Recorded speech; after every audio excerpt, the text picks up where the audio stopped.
Emelie Waldken here. In this video we're gonna learn a tune that pretends to be from the region of the Balkans in Southern Europe, but is actually a very Swedish polska composed by a Swede, still alive, Ola Bäckström. So it's not a traditional tune, but it's a very well-known tune and appreciated, and it's quite often played in jam sessions in Sweden, at least around the region of Uppsala. And this is because Niklas Rosvall, who is a teacher at Erik Sahlström Institute in Tobo, has taught this tune to all the students who have been through Erik Sahlström Institute. So there are quite many people who know it from there, and there are also people who just know it from Ola Bäckström in Dalarna or from other places and other sources. But basically it's a very good tune for nyckelharpa. It's very probably playable on other instruments as well, although I find it more difficult on fiddle than on nyckelharpa. For me it's really a nyckelharpa tune, but I don't even know if it was composed on a nyckelharpa. But well, it sounds balkanic to people who, like me, don't have much of an idea about Balkan music actually, just a teeny tiny bit. But it sounds like this because of rhythm and harmonies, and you're gonna understand when I play the tune, basically. And yes, I know, Russia, not Balkans, not the same thing, but I wanted to wear this hat in a video for a long time. So, the tune goes like this.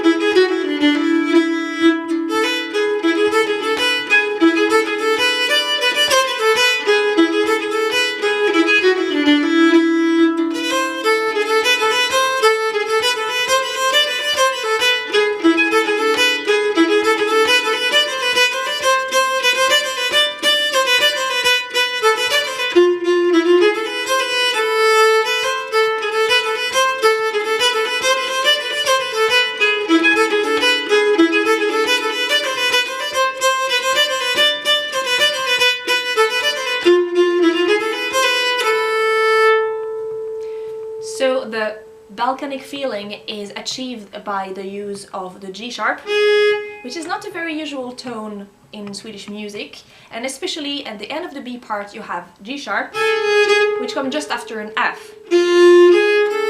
And it sounds like, with the 1.5 tone, it sounds extremely like Eastern to Occidental ears, basically. And you have also this device of using the rhythm, which is just basically a usual polska, absolutely straight, no weird rhythmical stuff, but the accents are put in unusual places, and especially in the B part. There you have the accent is 1 and 3 1 and 3 1 and this 1 and is really clear. And this gives also a feeling of like an irregular beat, while it's just not. So let's play it slowly and learn the tones. First part, part A.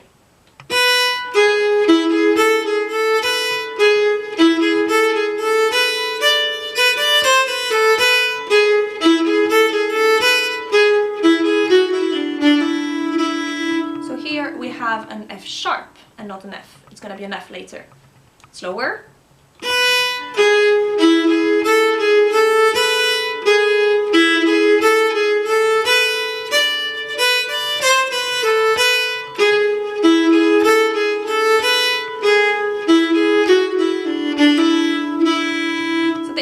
Quite easy. If you have difficulties to get into this rhythm, practice the A part a bit and the B part will come along afterwards. B part.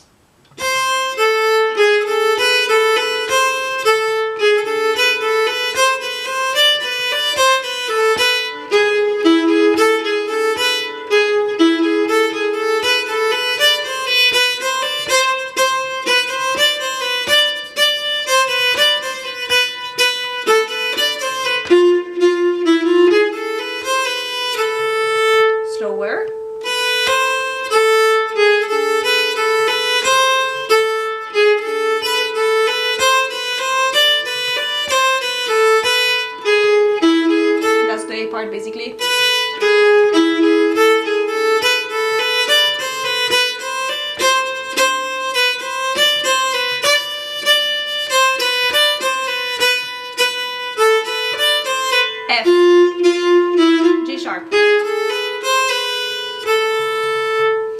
Also, if you're attentive to the bowings, you might have noticed that a lot of the style is given by a bowing pattern that is actually the same as for triplet polskas, the jämnt stråk in Swedish, from Jämtland, or not only, but that's the main region. Basically central northern Sweden in a way, and a bit western as well. So it's basically the same pattern.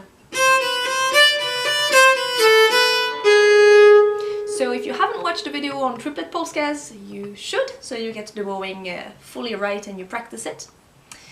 And when I played the tune the first time, I basically played it at a tempo that you could play for dancing. It would be a bit slow, but in jam sessions it has a tendency to go really fast because people get excited, and it gives a lot of this feeling of like balkanish music. And I think it's also the best way to put more accents, because when you go fast you can do much like bigger accents and it will resonate more as opposed to like the short notes when you play very fast. I don't know if this is very clear, but let me demonstrate by playing at a very fast tempo.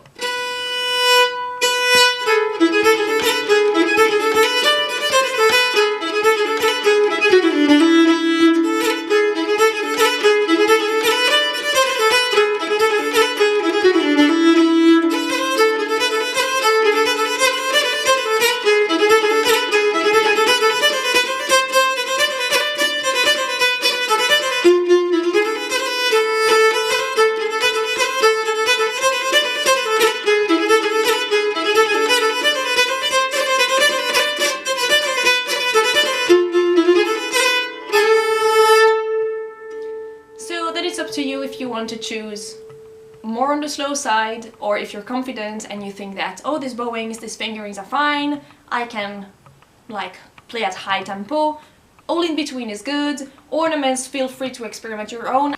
I don't think there is any kind of trad police that is gonna come to you if you do other kinds of ornaments that is not found in Swedish or Balkanic folk music, because that's a really cheating tune anyways, so feel free to add your own drills and your own little ornaments. Or even if you find that you want to play it fast but it's a little bit too fast on some passages, why not simplifying the melody a little bit so you can experience like the excitement of playing that tune really like, but it's not too hard. So play along with this tune, have a lot of fun. Let me know if you find it actually Balkanic or not, especially if you have knowledge of the Balkanic music. I would be really interested to know how it sounds to people who know this kind of music or who are from the Balkan and are used to this kind of music. Maybe to them it actually sounds very Swedish, I have no idea. If you have enjoyed this video, please like it and share it with your nerdy friends. Subscribe to the channel if you haven't yet. And remember that you can support me on Patreon and that it's the best way to help me make more videos. Thank you very much for watching, and I will see you next time. Hej då!